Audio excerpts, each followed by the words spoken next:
Hello, ladies and gentlemen. This is Paul Frink, your real estate performance coach. One of the most frustrating things that I deal with when coaching brokers is they don't know their numbers. You have to know your numbers, right? You have to. This is a business. Treat it like a business, right? The CEO of IBM doesn't go a month without seeing a profit and loss statement. Right? So he knows what's performing, what isn't. You have to do the same thing. My dials lead to my contacts, contacts to appointments, appointments to listings, listings to contracts, contracts to closings.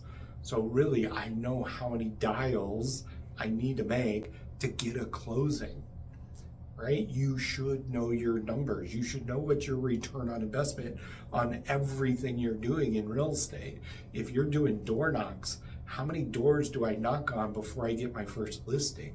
How many doors do I knock on and nobody's home? How many doors do I knock on and people are home?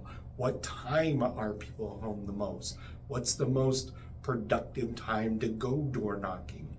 I need to know all those numbers. So you know what your returns on, you know what your conversion rates are, so you know whether or not this is a good activity for you to be doing.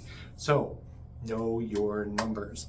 Now, what I also mean is you got to know your real estate numbers. If I asked you in your town, what are sales up over the last 12 months, you need to know that number. You need to know what the days on market for every one of your areas are. You need to focus on that. It needs to be in your calendar to sit down and just look at your numbers every month. So it's very frustrating for me. Know your numbers. Know your numbers.